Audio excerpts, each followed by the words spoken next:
এক লোক হসপিটালের বিছানায় শুয়ে তার জীবনের শেষ প্রহর গুনছে।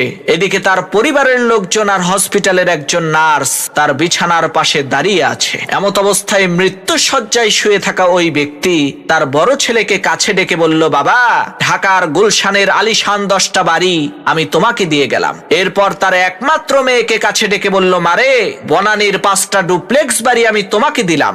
এরপর ছোট ছেলেকে বলল, বাবা, তুমি সবার চাইতে ছোট আর সবার চাইতে আমি তোমাকে বেশি ভালোবাসি, এজন্য বসুন্ধরা সিটি কমপ্লেক্সের ওই 15টা দোকান আমি তোমার নামে করে দিলাম। অবশেষে তার স্ত্রীকে বললেন, আমি দুনিয়া থেকে চলে যাওয়ার পর টাকা পয়সার জন্য যাতে কারো কালো মুখ দেখতে না হয়, এজন্য এলিফ্যান্ট রোডের 12টা ফ্ল্যাট আমি তোমাকে দিয়ে গেলাম। পাশে দাঁড়িয়ে থাকা নার্স লোকটার স্ত্রীকে বলল, আহারে, আপনি কতই না ভাগ্যবতী মহিলা, এত ধনী একজন স্বামী পেয়েছেন।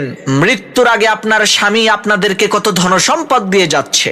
নার্সের এই কথা শুনে লোকটার স্ত্রী বলল, কি সব যাতা বলেন, কিসের ধনী, কিসের সম্পত্তি? আমার স্বামী তো পেপার বিক্রেতা, সকাল সকাল পত্রিকা বিতরণ করার জন্য আমাদের সবাইকে লোকেশন ভাগ করে দিচ্ছে।